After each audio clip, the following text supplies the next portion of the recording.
Vamos a ver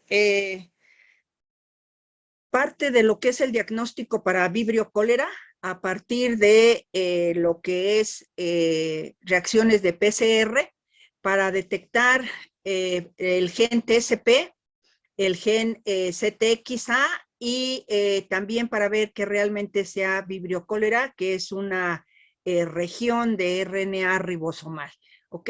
Entonces, les pedí que revisaran un poquito sobre lo que era la reacción de PCR, que es una reacción que va a amplificar un fragmento de un gen específico de un microorganismo, de una bacteria, de un hongo, de un virus, etcétera. Sí, podemos manejar ahora estas reacciones para diferentes microorganismos. Ese gen se denomina gen blanco, que es el gen que nosotros queremos detectar si está presente en esa bacteria, que generalmente son, primero, genes para reconocer que sea el género o la especie, después genes específicos, muchos de ellos que son genes que se encuentran en las islas de patogenicidad, son genes de virulencia, o genes ampliamente bueno, no ampliamente, sino conservados o que lo presentan la mayoría de las cepas. Con eso podemos llegar a identificar a la bacteria. Y después algunos genes que nos identifican a cepas que son patógenas porque tienen determinado gen de virulencia que otras no lo tienen. Como vamos a ver en el caso de Vibrio, las que son toxigénicas y las que no son toxigénicas. Entonces, eso vamos a detectar ahí el gen CTX, que es el que le va a dar la capacidad de producir la toxina, y las que no la tienen, que de todos modos van a ser vibrios cólera, ¿sí? X biotipo, X serotipo, pero no van a tener la capacidad de ser toxigénicas porque no están lisogenizadas, dijimos, con el fago CTX. Bien, esta reacción de PCR es una reacción en la cual se lleva a cabo en 3 pasos, en 3 etapas. Una etapa de desnaturalización del material genético del gen que estamos buscando, tratando ahí con temperatura, a una temperatura de 94, 96 grados centígrados, y esto con el objeto de abrir las 2 cadenas, las 2 hebras, y que queden separadas, ¿sí? Entonces, aquí vamos a tener ese paso. Todo esto lo hace el equipo de PCR, ¿sí? El termociclador. Y ya que tenemos las 2 hebras separadas, entonces viene el proceso de alineación, en donde los oligos que vamos a adicionar o los cebadores se van a unir a las regiones 3' del DNA blanco, o sea, el gen que queremos buscar si está. Estos primers o estos oligos se van a unir a ese DNA. Si no está, esa contraparte, pues no va a tener dónde unirse. ¿Por qué? Porque no va a haber reconocimiento de esas secuencias. Por lo tanto, pues no va a haber unión, y no, la RNA polimerasa pues no va a poder amplificar ahí, ¿ok? Bien, entonces esa es la segunda etapa, que ahorita en un esquemita lo entendemos mejor, ¿sí? Ahí, bien. Y la tercera etapa ya es cuando, bueno, esta segunda etapa se da a una temperatura de 50 a 65 grados. Todo esto se programa en el termociclador, ¿sí? La temperatura de desnaturalización, después la temperatura de alineación o hibridación, y luego la temperatura de extensión, o sea, ya de la reacción en cadena, ¿sí? Esta se da entre 68 a 72 grados centígrados, y ahí es donde va a entrar la DNA polimerasa, la TAC polimerasa, para ir pegando los nucleótidos al extremo 3'. Acuérdense que la síntesis va de 3 a 5, ¿sí? de donde se pegaron los oligos, que eso es lo que va a ayudar, los cebadores, para que se pueda unir ahí la TAC y pueda empezar a la copia del gen blanco. Entonces es ahí. Toda esta reacción se da en un tubito donde nosotros ponemos todos los elementos para poder hacer una síntesis in vitro, ¿ok? Están los oligos, está nuestro DNA blanco, en este caso vamos a suponer que es parte del gen o del DNA que nosotros purificamos de Vibrio cholera, y en ese DNA, ¿sí?, está el gen CTX, porque está unido, está pegado a una región en el cromosoma 1 de Vibrio cholera. Si ese gen CTX está presente ahí en ese DNA, nosotros vamos a abrir las cadenas, ¿sí? Ahí, abrir las cadenas. Y los oligos que ya se tienen preparados, porque ya se conoce esa secuencia, ya entonces estos se preparan, ¿sí? Se mandan construir, se mandan pedir, y si encuentra el gen aquí, en este DNA, cuando ya se abre y nosotros ponemos estos oligos, el que va a hacer la polimerización de derecha a izquierda y de izquierda a derecha, entonces se pegan. En los extremos dijimos 3' del DNA, porque la síntesis va de 3 a 5, ¿sí? De aquí para acá y de aquí para allá, ¿sí? Y entonces se van a unir, pero si no encuentra el gen, ¿sí?, pues ¿dónde se van a pegar estos oligos si no encuentran su contraparte? ¿Sí? Su complemento. Entonces no hay unión, no hay alineación, no hay hibridación. ¿Se va a extender o la RNA, la DNA polimerasa va a poder copiar? Pues no. ¿Por qué? Porque esto no se pegó. Esto no se pegó ahí, y entonces pues no va a haber la extensión, no va a haber que nosotros podamos amplificar este fragmento. No se va a poder, ¿sí? Para llevar a cabo todo esto, entonces ahí en ese tubito están los primers, los oligos, está el DNA molde, el DNA de Vibrio, está la TAC polimerasa, están todos los oligos, las bases, ¿sí? Todos los nucleótidos para la síntesis de DNA, la guanina, la citosina, la timina, la adenina. Aparte, una serie de un buffer, sales, principalmente cloruro de magnesio, para dar la parte de la estabilidad, y todo eso se da en un pequeño tubito que se mete al termociclador, y ahí ya con las temperaturas y todo esto se va dando la desnaturalización, abrir las cadenas, la alineación para que se peguen los primers, y después ya la extensión para la que la TAC polimerasa pueda copiar del DNA molde, si es que está, y se unió ese fragmento de DNA. Cuando ya esto está en este tubito, ¿sí?, entonces nosotros de aquí corremos una electroforesis en gel de agarosa. Ponemos unas marcas de controles de número de par de bases, y buscamos el amplicón que se dio de amplificar ese fragmento de DNA blanco, ¿ok?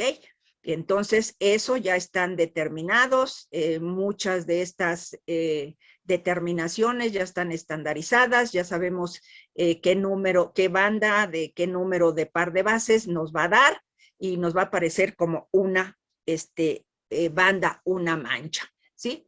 Entonces, estos son los pasos que se dan en el termociclador. Aquí está el DNA, que se obtiene. Ustedes ya deben de haber visto cómo hacemos una obtención de DNA, cómo lo purificamos, y ya que lo tenemos puro, entonces checamos y ya hacemos la reacción. Ponemos cierta cantidad, que también ya viene estandarizado las metodologías, cuántos microlitros se saca la concentración del DNA, y cuánto vamos a poner en el tubito de reacción.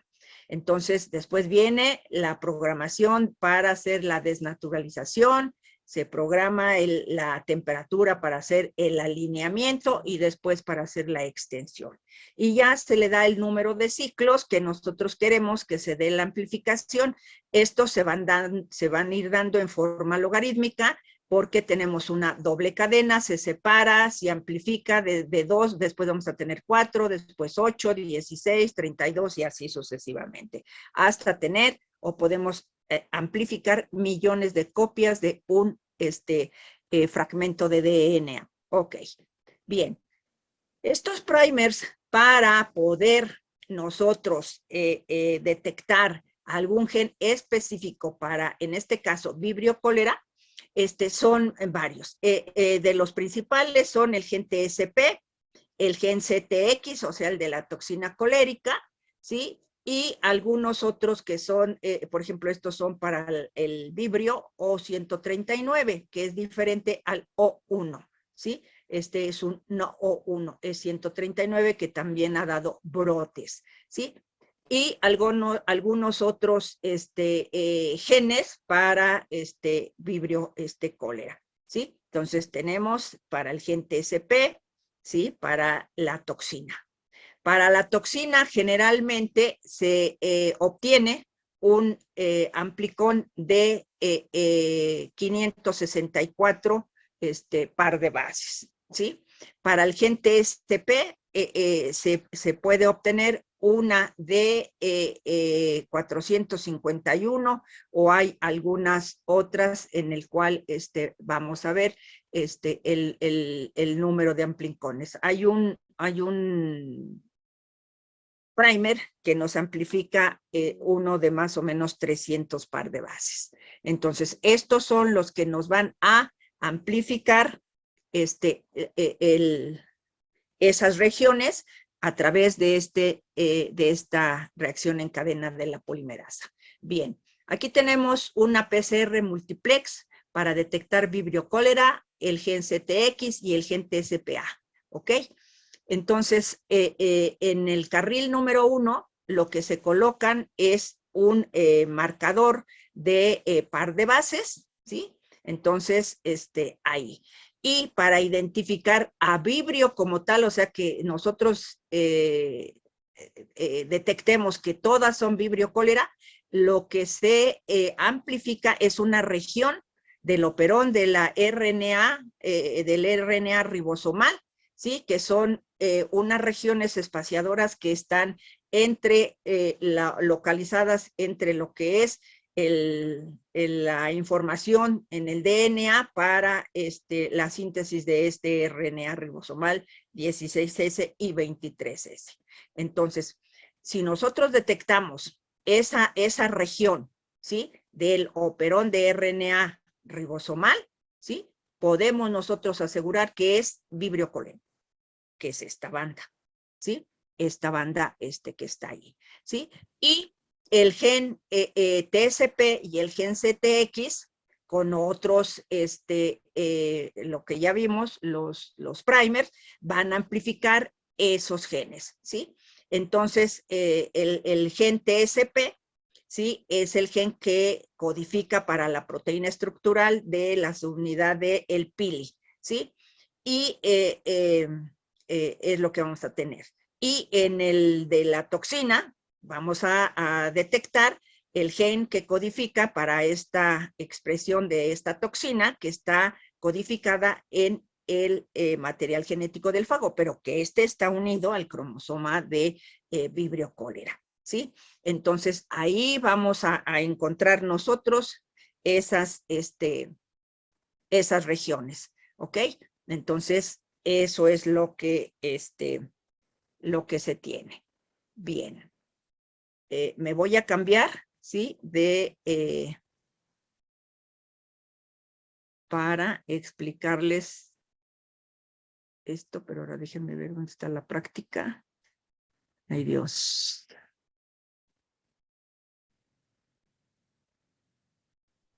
Ay, no se me apareció.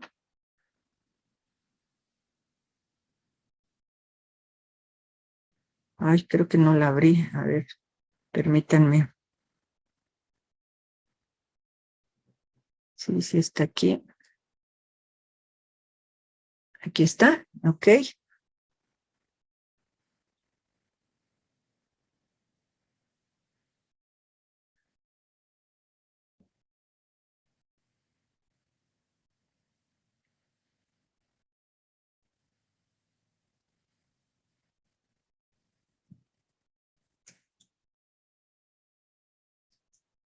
¿Se alcanza a ver ahí? No. No. ¿No? No lo compartí. A ver, No. permítanme. Ay, Dios, espérenme.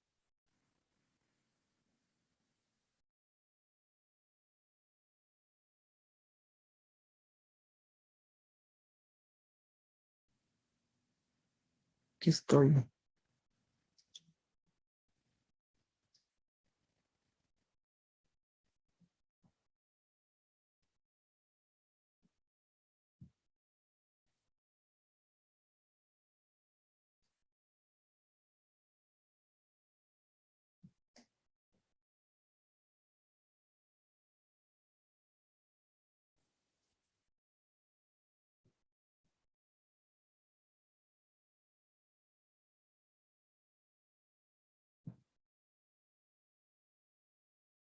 ¿Por qué no puedo?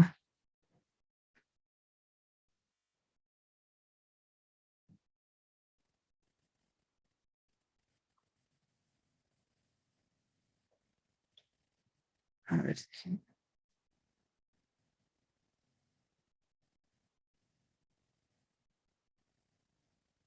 No, no es esta. No puedo abrirla. Aguántenme, aguántenme.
Profesora, su micrófono está apagado. No les digo. Bien, ok. Entonces, aquí tenemos donde están los oligos para detectar o amplificar el gen, ¿sí? De la región RNA ribosomal entre el RNA 16 y 23S. Y con esto nos va a dar un amplicón, el fragmento de 300 par de bases. El gen TSP me va a dar un amplicón de 451 par de bases y el gen CTX, que es el gen que codifica para la toxina, me va a dar un amplicón de 564 par de bases, ¿ok? Entonces, cuando ya hacemos pegar, que se pegan estos, esta es una reacción multiplex, se detectan a la vez, se amplifican estas tres regiones en el tubito de reacción, ¿sí? Y los vamos a detectar por la aparición o no de las bandas, ¿sí? Vamos a saber si es vibrio o no es vibrio, pues no nos va a dar banda, si tiene el gen TCP va a tener la banda, si no, pues no la va a tener, igual si tiene, si es toxigénico va a tener la banda que se amplificó para el gen. Si no, pues tampoco va a haber la aparición de estas bandas. Esto lo vamos a observar después de que ya se hizo esta amplificación al hacer un corrimiento en un gel de agarosa generalmente al 2%. Y entonces vamos a tener esto. Entonces aquí vemos la región del gen del RNA ribosomal. Está el control de par de bases, ¿sí? Y el control positivo, ¿sí? Y algunos otros. Ahí, como dice, esto es después de haber obtenido el DNA de la lisis de Vibrio, cólera, la purificación y esto.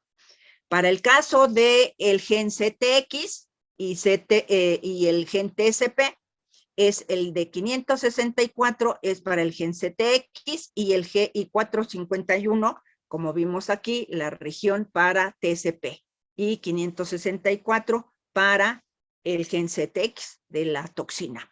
Entonces están los controles aquí para que se amplifiquen estos dos genes, ¿ok? Y ya real, como lo vemos, aquí se van haciendo esto fue un trabajo para la estandarización de la técnica. Entonces, primero se hizo con el gen del RNA ribosomal, después con los dos genes y después ya los tres, la multiplex, ¿sí? Y entonces está el gen TOX, ¿sí? El gen para el TCP, y el gen para la región de RNA ribosomal, que me va a decir que es Vibrio. Y todas estas de acá son muestras, ¿sí? Ya son muestras de aislados clínicos, ¿sí? Que se probaron para ver si eran, primero, Vibrio cólera, que son la banda que va a ser de 300, que está ahí. Después, si son, si tienen el gen TCP, y si son o no toxigénicos. Vamos a ver esas bandas.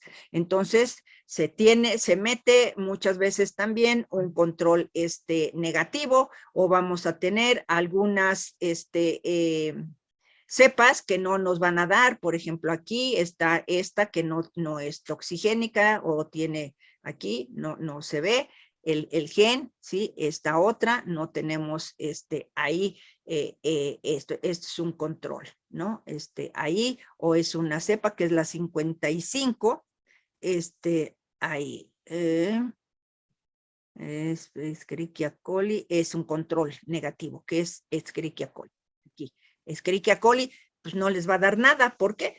Primero, porque no tiene el RNA ribosomal de Vibrio, entonces no es un Vibrio, ¿sí? No tiene el gen TCP, entonces, ¿qué se va a amplificar? Pues nada. No tiene el gen toxigénico, pues ¿qué va a haber? No van a encontrar ustedes bandas, ¿sí? Entonces, cuando la bacteria no cuenta con esa información, pues no van a tener aparición de bandas, como aquí que se metió el DNA de Escherichia coli y se le pusieron los 3 primer. ¿Qué va a amplificar? Pues nada. ¿Por qué? Porque no va a haber reconocimiento de los primers sobre el material genético de coli. ¿Qué va a amplificar cuando ustedes lo metan al termociclador? Pues nada, ¿sí? Entonces, así es como se hace las reacciones de PCR para detectar un gen específico para identificar alguna bacteria. Esto se hace para Vibrio cólera, ¿ok? Y así lo hacemos para coli, lo hacemos para Staph, lo hacemos para alguna serie de microorganismos. Permítanme tantito.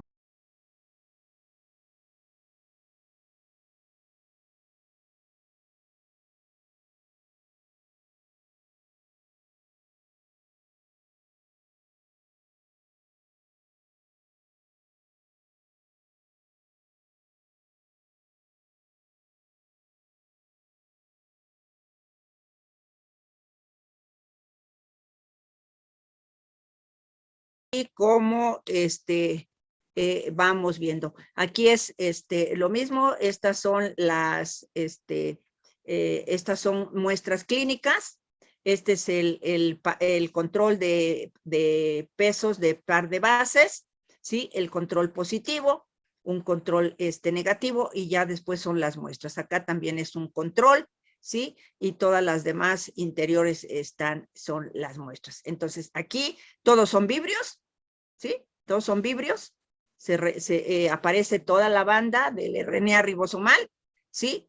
pero, ¿sí? No, algunas no tienen el gen TSP y tampoco tienen el gen CTX, salvo esta que es toxigénica, ¿ok?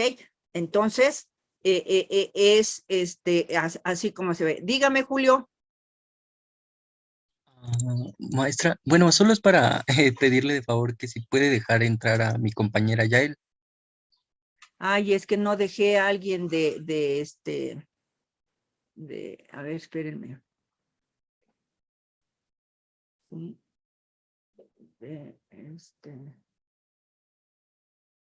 ahí, déjenme, ¿a quién pongo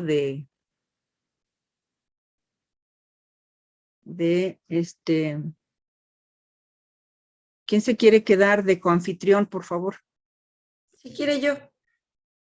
Sale.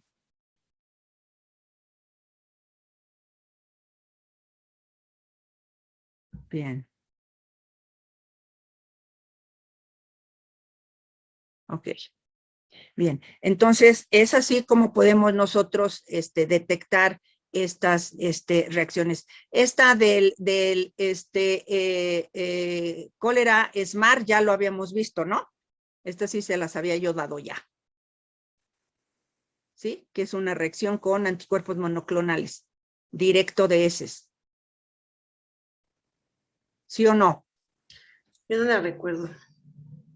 ¿Cómo? ¿No? Sí, yo te la recuerdo. ¿Verdad que sí?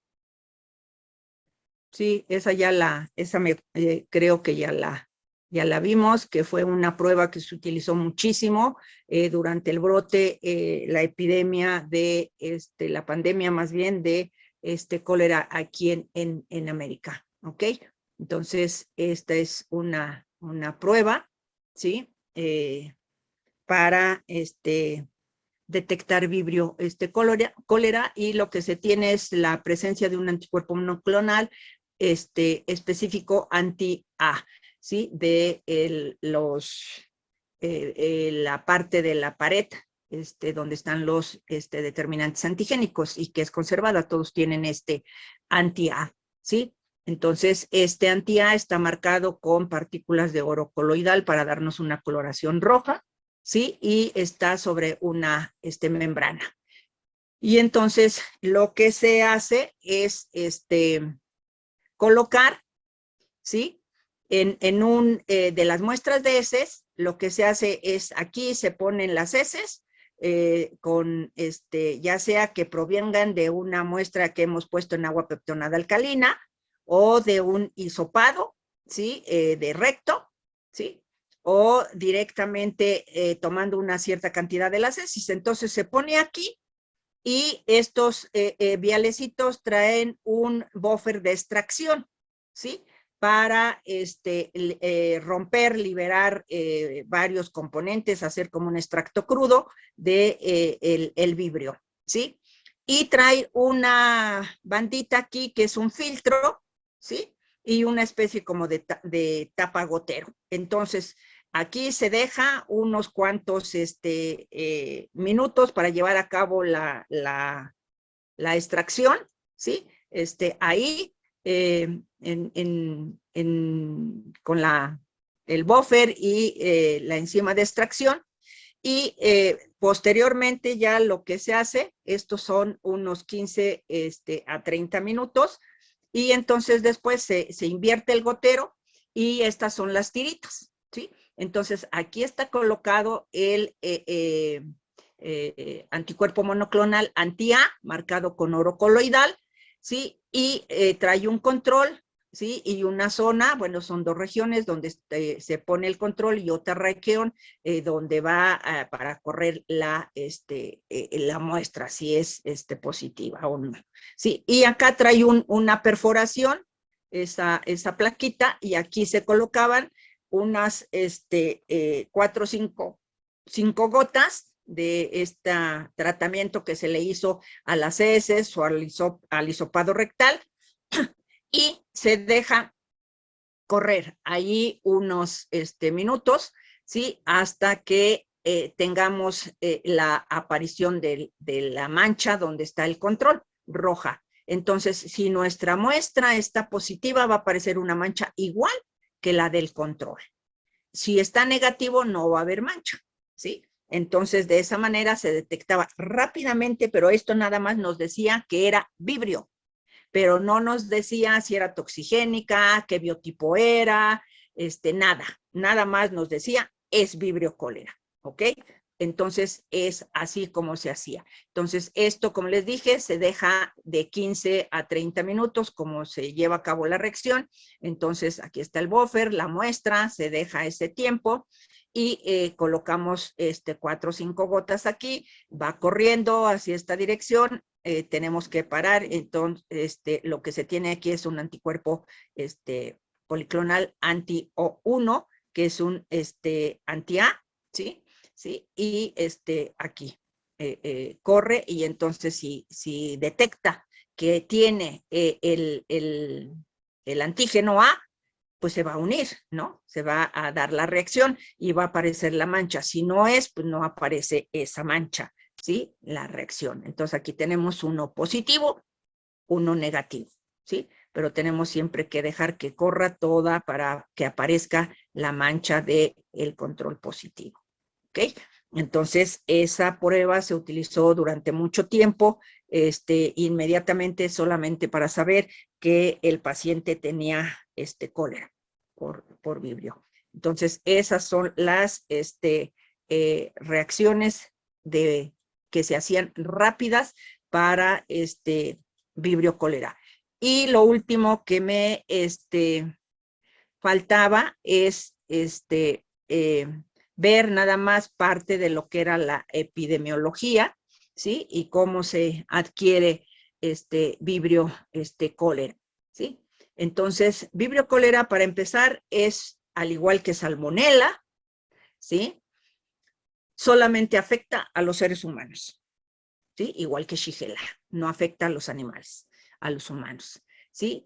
Vibrio cólera tiene la capacidad de poderse mantener viable durante periodos largos de tiempo fuera del organismo, y siempre y cuando esos ambientes sean húmedos, templados y ligeramente alcalinos, ¿sí?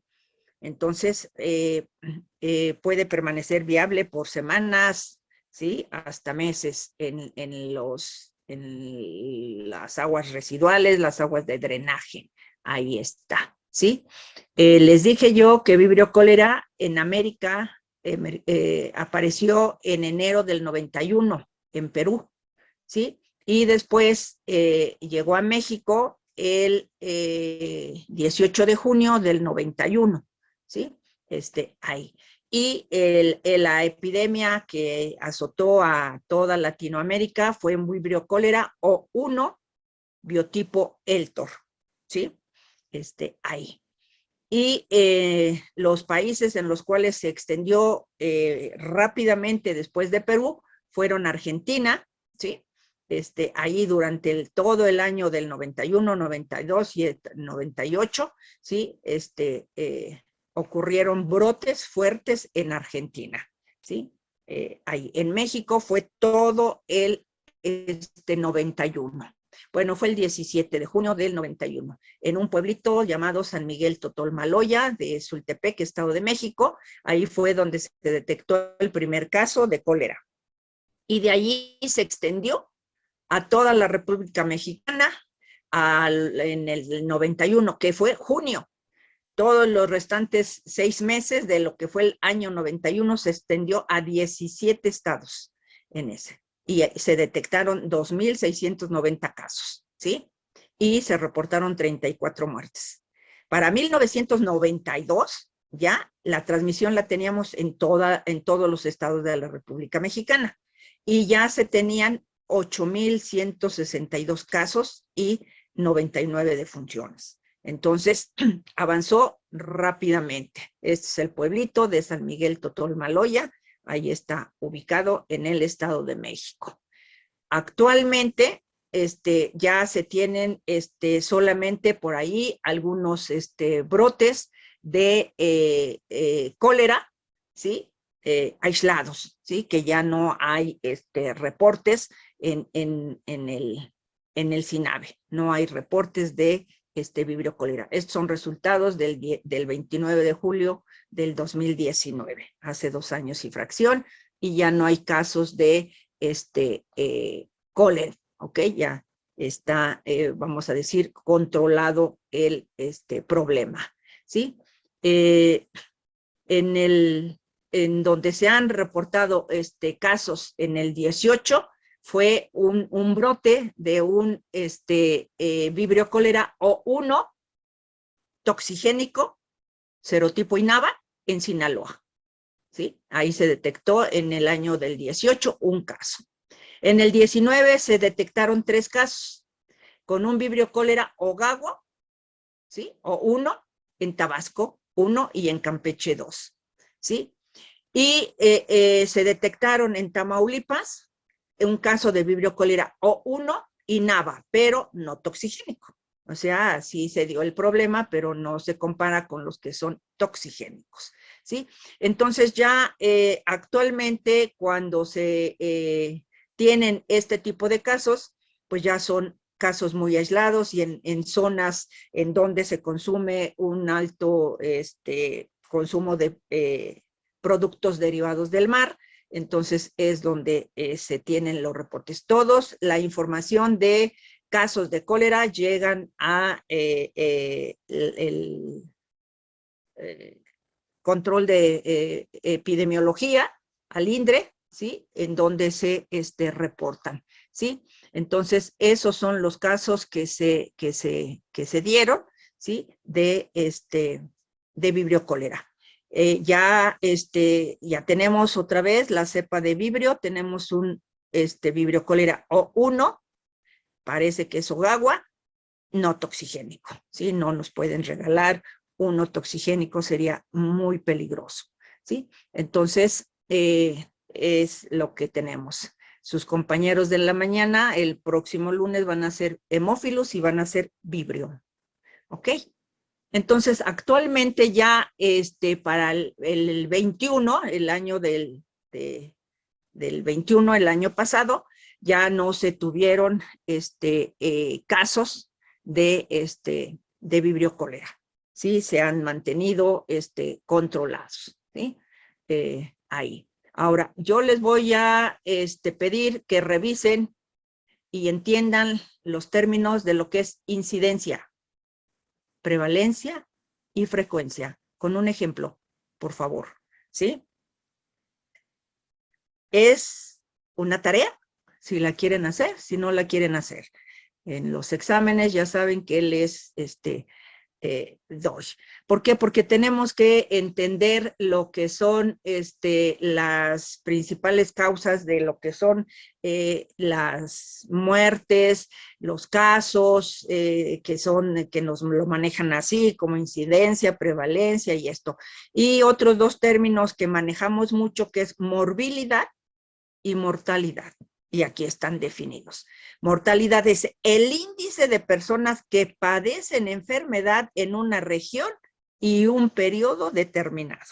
Eso es morbilidad.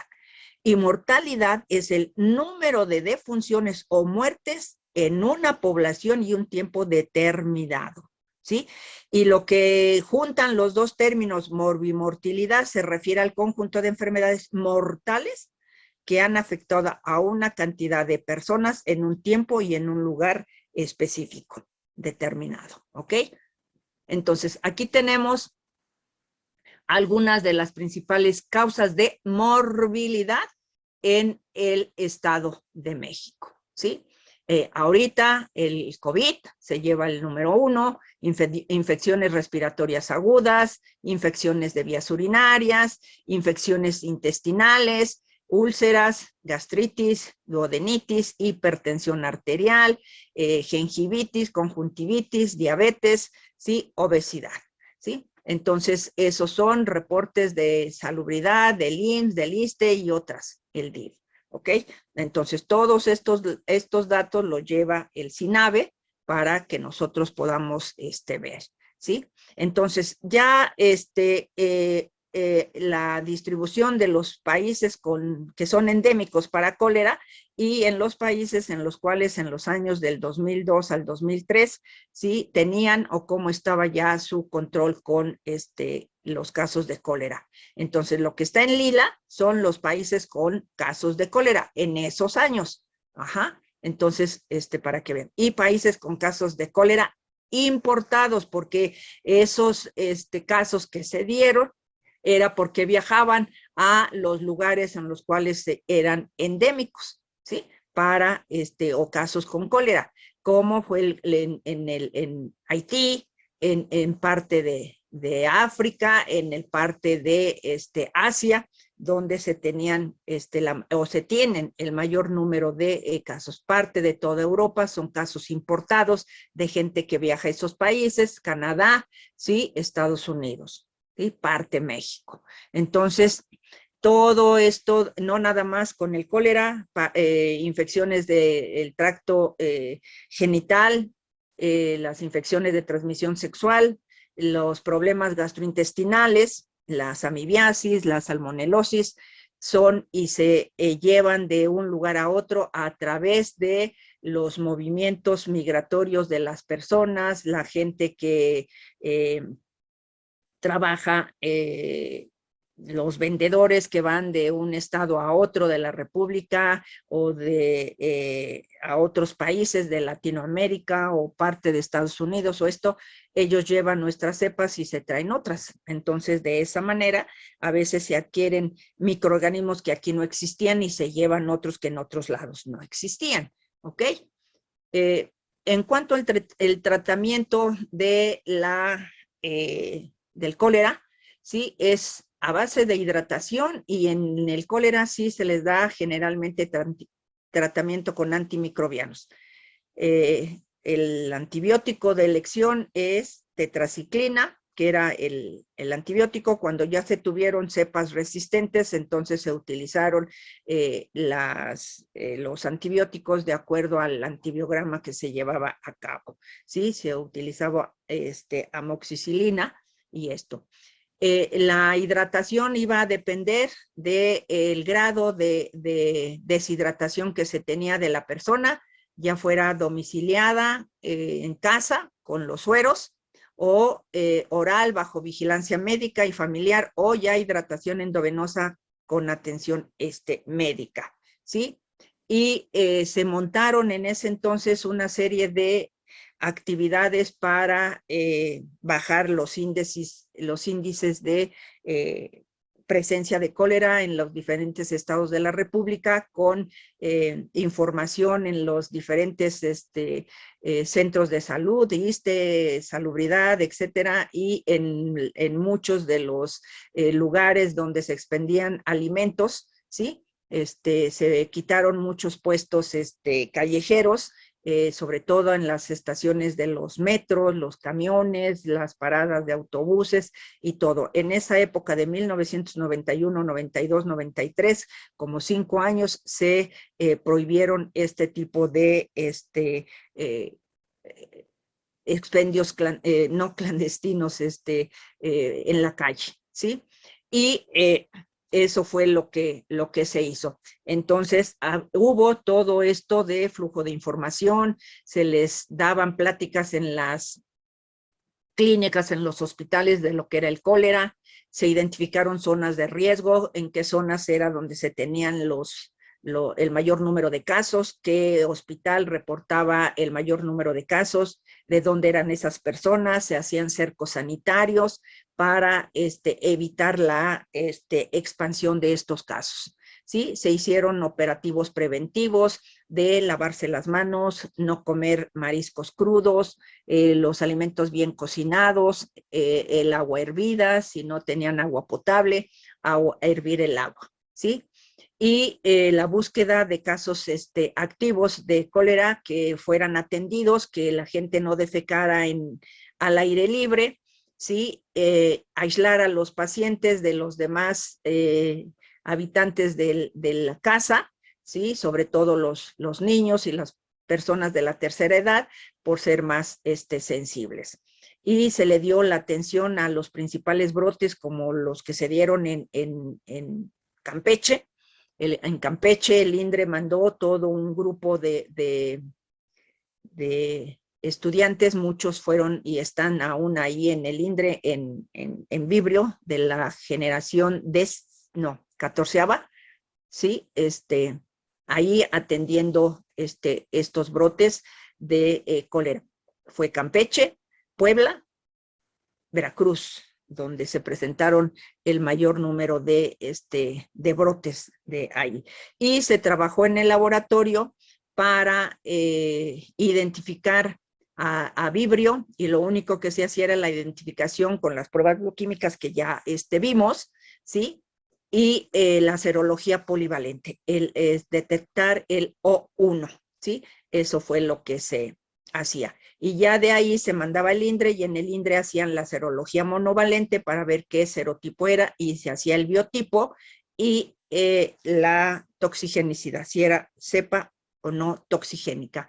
Y el lavado de manos, que sigue siendo para todo importante, aprendernos a lavar las manos, ¿sí? Hervir el agua si no se tenía agua potable, ¿sí? Cocinar los alimentos, sobre todo los mariscos, que no se consumieran crudos. Se les exigió a los manejadores de alimentos utilizar guantes, ¿sí? Para la preparación de los alimentos, y el lavado y desinfección, sobre todo de las legumbres, la lechuga, todo lo que provenía del el campo y que pudiera estar regado con aguas que pudieran estar contaminadas con vibrio, ¿sí? Y entonces eso fue lo que se hizo con vibrio. Hicieron un trabajo, dos compañeras de la generación catorceava. Ellas fue un trabajo tremendo, porque ellas determinaron el número de casos de cólera por año. Esto fue durante 10 años. Después determinaron el total de casos por estado de la República, el número de casos por mes y el porcentaje de casos por sexo y por grupo de edad. Esto lo hicieron. Entonces, ellas lo que hicieron fue toda una recopilación de información, de artículos, boletines que salían semanales, así como sale lo del COVID, semanales del vibrio, folletos, libros, manuales, revistas semanales, quincenales, mensuales, y tesis que se empezaron a hacer sobre vibrio cólera. Tuvimos que hacer cartas para que en epidemiología les pudieran dar acceso a la consulta de todos estos boletines, todos estos revistas, ¿sí? Al INDRE y al la Dirección General de Epidemiología de la Secretaría de Salud, y la biblioteca y la hemeroteca de la FES Cuautitlán, que se mandaban todos también estos folletos. Entonces, de ahí. Y estos fueron sus resultados, fue del 91 al 2002. ¿Sí? Esto fue por años de los estados de la República, del 91 al 2002, en los 10 años. Entonces, lo que se tuvo, ¿sí? El mayor fue Chiapas, ¿sí? El Distrito Federal, Campeche, como les dije, ahí. ¿Ok? Y los más fueron los del norte, los que no. ¿Sí? Veracruz, ahí está, ¿sí? 5,500 y tantos. Entonces, ahí está, fue lo que ellas reportaron con todo eso. Luego, por mes, ay Dios, ¿qué hice?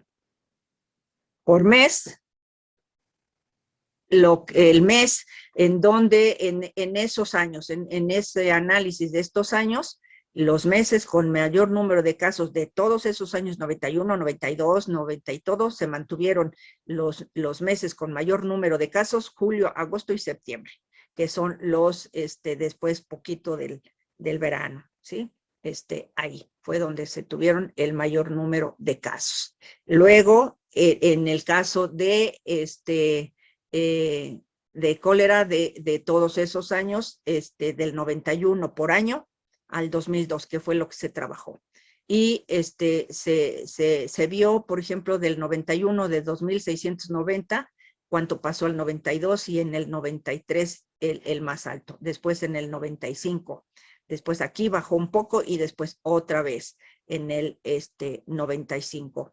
Y después en el 97. Del 97 a la fecha, el número de casos ha disminuido grandemente a tener, como mencionamos ya ahorita, en el 18, en el 19, un caso aislado, 2 casos, 3 casos ya aislados, ¿sí? Y por edad, la edad fue de 25 a 44 años, donde se tuvo el mayor número de casos en esa edad. ¿Por qué? Pues porque la mayoría comemos fuera de casa, consumimos aguas, etcétera, etcétera, ¿sí? Fueron entre 15 y 24, pero el mayor fue aquí el doble, de 15 a 24 a 25 a 44, de 7 a 13,000, ¿sí? Y luego de 45 a 64 fueron las edades en donde se tuvieron el mayor número de casos de cólera en México. Y en cuanto a al sexo, pues esto se analizó por año y pues no se notó una diferencia muy, muy grande, ahí se iban a la par, ¿sí? En algunas ocasiones más el sexo masculino que el femenino, ¿ok? Sin embargo, vean acá, 21 contra 24, bueno, 3,000, sí, siempre se vio que los masculinos tuvieron mayor número de casos, ¿sí? Entonces, esto es con respecto a vibrio cólera. ¿Ok? ¿Alguna pregunta o duda? Ninguna, profesora. No, profesora. Vale. Bien, entonces me voy con Haemophilus, que es la siguiente bacteria, aunque está ahí Brucela, pero Brucela no la hemos podido conseguir, desgraciadamente, y vamos a ver si no, inclusive vamos a tener que comprar la cepa. Estamos todavía esperando, una esperanza de que me la regalen es importante, ¿sí? Aún seguimos teniendo problemas con Haemophilus. Bien, aquí en esta diapositiva tenemos el crecimiento de Haemophilus influenza.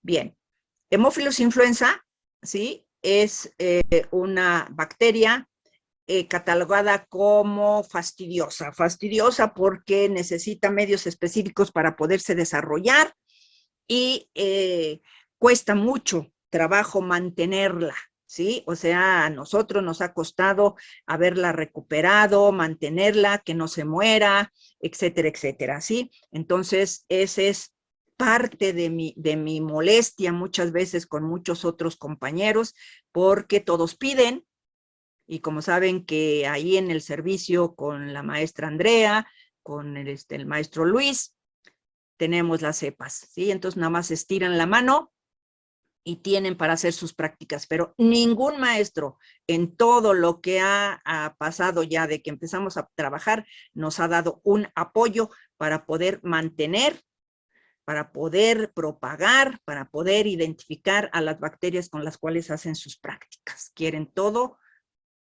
regalado, sin que les cueste absolutamente nada. Esos son sus maestros jóvenes, son sus maestros responsables, ¿sí? Y sí, me da mucha molestia esto, de que no haber tenido apoyo de ningún compañero. Bien, así crece Haemophilus en agar sangre, perdón, en agar chocolate, ¿sí? Este es un fenómeno que llamamos satelitismo, sí, que ya no sé quién les haya dado la práctica, pero les enseñaron esto, ¿sí? Haemophilus así en agar chocolate, ¿ok? Bien, la diferencia, ¿alguien me puede decir cuál es la diferencia entre agar sangre y agar chocolate? En el agar chocolate están listados los eritrocitos. Y que con eso. Pues como Hemophilus utiliza factores, el 10 y el 5 que se encuentra dentro de los eritrocitos, pues en agar X chocolate y puede B. crecer. X y B. Ajá. 5 y 10, no. X y B. ¿Ok? Ahí, es X y B. El factor X es, ¿qué grupo? De los eritrocitos. Hemo. El grupo hemina. Y el factor B, Nada. el nicotina dinucleótido. ¿Ok? Bien. Tenemos vibrios, ahora, tenemos Hemophilus, varias especies que requieren los dos factores, y hay otras especies que solamente requieren X o requieren B. ¿Ok? Entonces, eso depende de su capacidad metabólica. Bien. Hemophilus se observó por primera vez, lo hizo Roberto Koch, a través de un gram que montaron de un exudado de un paciente con conjuntivitis en el año de 1882. ¿Sí? Después, quien lo aisló y lo hizo crecer fue Pfeiffer, a partir de un esputo de un paciente que había fallecido durante una pandemia de influenza. Y por eso se pensó que la influenza, que es ocasionada por un virus, era ocasionada por una bacteria. No, ahora sabemos que Hemophilus influenza no es el responsable de la influenza. Se le dio ese nombre porque fue que se aisló de este paciente durante ese brote o esa pandemia de influenza, ¿sí? Pero inicialmente, como lo aisló Pfeiffer, entonces se le llamó bacilo o bacilos de Pfeiffer. Y se pensó que era el agente etiológico de la influenza. Y cuando ya se determinó que el responsable de la influenza eran los virus, se dejó de estudiar por muchos años a esta bacteria, a Hemophilus, ¿sí? Y pasó ahí muchos años que no se le consideró para nada, ¿sí? Porque se decía entonces que no tenía nada que ver en la influenza, que eran los virus. Bien. Hasta 1917, entonces fueron Wilson y Miles los que establecieron realmente ya el género Hemophilus, que se empezó nuevamente a estudiar, ¿sí? Y le dieron el nombre ya como Hemophilus porque detectaron que ellos solamente podían crecer con algunos factores que estaban presentes en la sangre, y por eso le dieron este nombre de Hemophilus, que significa amigo de la sangre o amante de la sangre, de ahí. Y quien hizo los primeros aislamientos de vibrios, estoy con vibrio yo, con Hemophilus influenza, capsulados, fue la doctora Pittman en 1931. ¿Sí? Ella fue la que aisló por primera vez y se determinó que había Hemophilus con cápsula y Hemophilus sin cápsula. Ahí, ¿sí? Y entonces, en todo lo que ella estuvo trabajando, que eran procesos de tipo séptico, ¿sí? Todos eran Hemophilus con una cápsula muy característica, constituida por ribosa, ribitol y fosfato, ¿sí?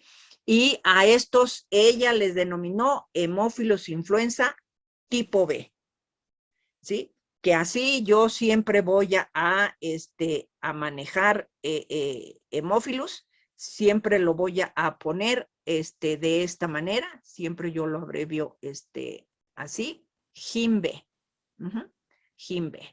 Esto quiere decir Hemophilus influenza tipo B, ¿sí? Ahí. Podemos tener otros Hemophilus influenza no capsulados y de otros serotipos de acuerdo a la presencia de una cápsula específica, ¿sí? Este género está constituido por cocobacilos gram negativos, ¿sí? En su mayoría. Y dije yo hace un rato que están clasificadas como bacterias fastidiosas porque tienen requerimientos nutricionales específicos, ¿sí?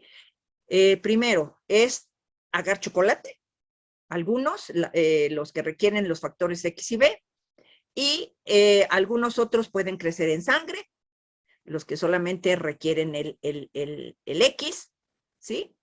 Y los que requieren el B, pues necesitamos forzosamente darles el NAD, la nicotina adenindinucleótida. Necesitan incubación de más de 48 hasta 72 horas y algunos requieren de CO2 para poder crecer, ¿sí? Bien, ahí puse con letras grandes, Haemophilus es una bacteria fastidiosa, ¿sí? Y ella está dentro de este grupo denominado HASE, que están ahí colocados Haemophilus, Actinobacillus, Actinomycetans, Cardiobacterium hominis, Echienella, corrodens y Kingella, ¿sí? Todas estas forman este grupo y ahí está metido Haemophilus. Son bacterias todas fastidiosas, junto con Bordetella, con Brucella, con Legionella, ¿ok? Brucella también es una bacteria que no pudimos recuperar, ¿sí? Y hay otras que son deficitarias, esas están relacionadas con algo metabólicamente que no pueden hacer. En el caso de clamidias, rickettsias, que sus requisitos de ATP, ellas no pueden fabricar, específicamente clamidia, no puede fabricar ATP. ¿Sí? El ATP se lo va a dar el cultivo celular, las células, donde lo hagamos crecer, en el embrión de pollo, todo esto ahí. Y los micoplasmas no tienen pared. ¿Sí? No tienen pared celular, solamente tienen una membrana y por eso se llaman bacterias deficitarias, pero estas son fastidiosas. Ok, entonces aquí está, Haemophilus es un microorganismo que requiere sangre, ¿sí? Requiere de esos dos factores, el factor X y B, no 5 y 10, es X y B. Que el factor X es la hemina, que es termoestable, el factor B es la nicotina adenindinucleótido, ¿sí? Y entonces, algunos hemófilos pueden crecer en agar sangre, otros requieren forzosamente el chocolate, y hay agar específico para aislamiento de hemófilos. La diferencia, como dijeron ustedes, de lo que es el agar sangre y el agar chocolate es nada más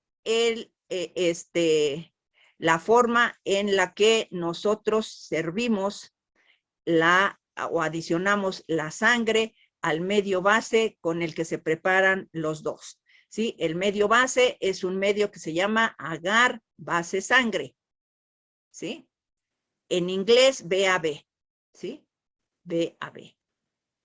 Que es base agar blota. ¿Sí? En inglés y en español, agar base sangre. Se agrega a esta base sangre al 5%. Al 5% agregamos la sangre de carnero, principalmente de caballo, ¿sí? Al medio. En el agar sangre, esta sangre se adiciona a más menos, ¿sí? Lo que son 50 grados centígrados, 45, 50 grados centígrados, ¿sí? En el agar chocolate, la sangre se agrega a 72 grados centígrados. El agar chocolate no debe estar totalmente achocolatado, o si lo ponen arriba de lo que son 72 grados centígrados, también pueden descomponer el NAD, ¿sí? Entonces, el NAD se obtiene haciendo la adición de la sangre al medio base a 72 grados centígrados, manteniéndolo allí a esa temperatura unos minutos para que se lisen parcialmente, no totalmente, los glóbulos rojos y nos liberen el NAD, ¿sí? Entonces, esa es la diferencia entre agar sangre y agar chocolate. El agar chocolate, aparte, lleva otro aditivo, que es el Polivitex, que es un complejo de varios nutrientes para hacer el medio más rico, favorecedor para el desarrollo de estas bacterias, de este género. ¿Ok? Entonces, es Haemophilus un bacilo pleomórfico, algunos capsulados, otros son no capsulados, son cocobacilos gram negativos, y fue la primera bacteria en la cual se secuenció totalmente su material genético, ¿sí?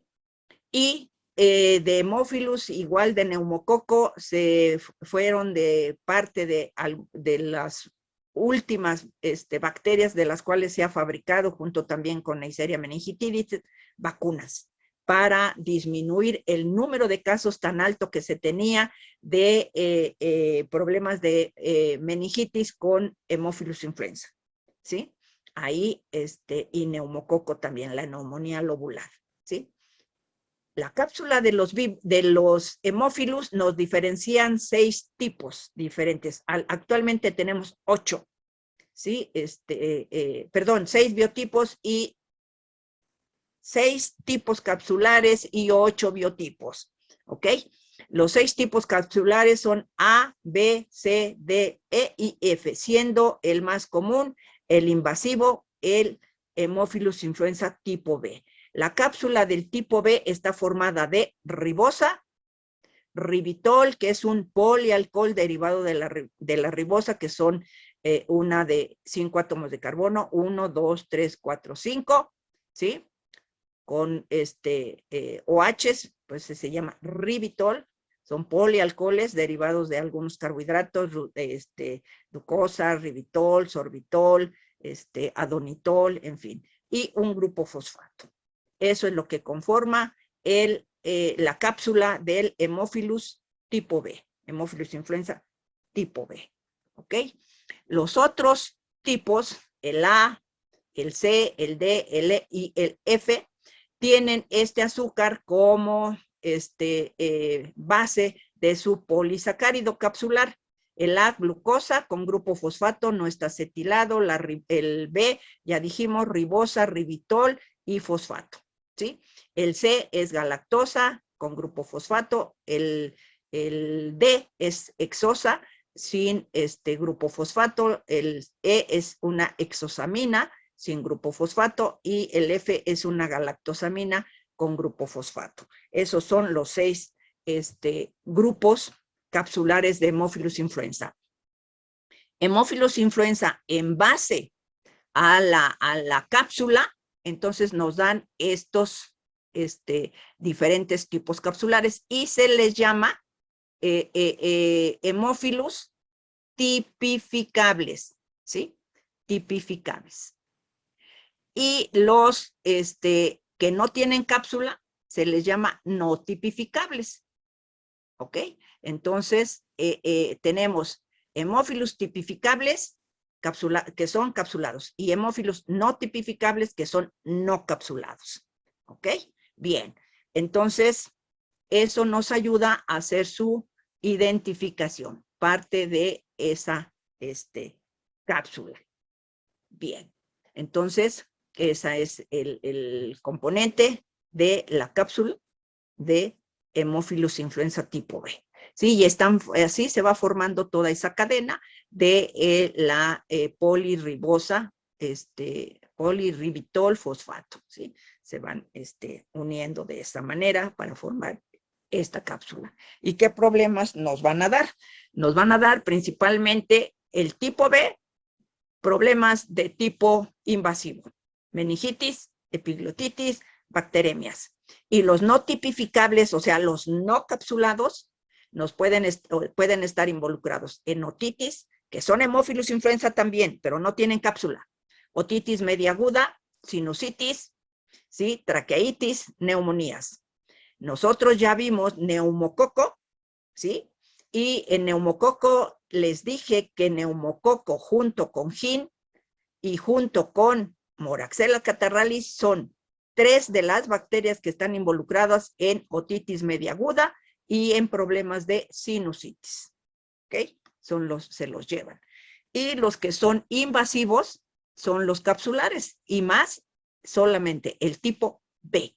El tipo B es el que realmente nos da esos problemas, nos puede dar un proceso de tipo bacterémico y de ahí se puede extender a algunos órganos para desencadenar algunos otros procesos, como son una neumonía, una artritis séptica, un problema de osteomielitis, un problema de pericarditis. Esto nos los van a originar un hemófilus tipo B, que es invasivo, ¿sí? Los otros no invaden torrente circulatorio, son no invasivos. De eso vamos a ver algunos artículos ahí.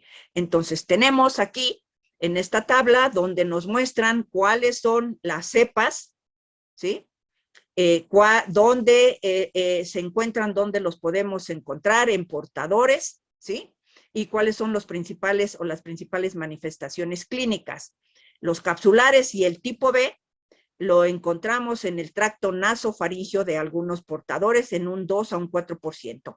Y lo que desencadenan son meningitis, epiglotitis, neumonías, artritis supurativa, osteitis, otitis media aguda, celulitis, pericarditis, lo que acabamos de ver ahí, ¿sí? Porque son los invasivos. Otros tipos capsulares los podemos encontrar del 1 al 2% y raramente se encuentran asociados como patógenos, ¿sí? Y los no capsulados, que es la mayor porcentaje que podemos nosotros encontrar en la nasofaringe de muchas personas, eso solamente lo que van a llegar a ocasionar son problemas en pacientes con EPOC, ¿sí? Que van a exacerbar esos procesos crónicos de bronquitis. También pueden ocasionar otitis media aguda, conjuntivitis, ¿sí? Sinusitis nasal, ¿ok? Entonces, eso es lo que tenemos. Y estos hemófilos, ¿sí? Que están en el tracto respiratorio alto, que están colonizando ahí las mucosas, se adhieren a este epitelio de las mucosas del tracto respiratorio a través de adhesinas, de fimbrias, y porque tienen la capacidad de poder producir una enzima que es una proteasa contra la IgA secretora, que dijimos, ¿cuál es la función de la IgA secretora que está presente en muchas mucosas, niños? ¿Es para que no la atrapen los macrófagos o las células del sistema inmune? Es para Bueno, neutralizar una parte. antígenos. ¿Mande? Para neutralizar antígenos. Para neutralizar antígenos. ¿Qué más? Bueno, yo me acuerdo que era el tipo de inmunoglobulina que se encuentra como en los bebés y es de las primeras que se secretan. ¿Sí? ¿Y qué función van a tener allí en la mucosa intestinal, en la mucosa respiratoria, ¿sí? En el tracto cérvico-vaginal? Pues no es lo Impiden la que... adherencia. Ajá. Impiden la No. adherencia de los microorganismos, ¿sí? Si está presente ahí, se va a encargar de destruirlos ahí. Pero si la bacteria trae una proteasa contra la IgA, pues la va a destruir. ¿Qué le va a dar? Pues facilitarle la colonización. Está aquí en colonización. Estos dos, ¿sí? Estos dos sirven para que esta bacteria se pueda adherir. La proteasa IgA le va a servir para colonizar. ¿Por qué? Porque va a destruir la IgA que se encuentra en la mucosa y le va a permitir adherirse más fácilmente, ¿sí? Colonizar, ¿sí? Y entonces por eso es que tenemos un porcentaje X de hemófilos influenza, como ya vimos, no tipificables más alto, GIN, ahí tipificable y algunos no tipificables, ¿sí? Un porcentaje bajo de cepas capsuladas y la mayoría es no capsuladas, ¿sí? Y cuando ya se da a nivel sistémico y ya con un daño, una invasión, son los tipo B, ¿sí? Los que contienen la polirribosa ribitol fosfato.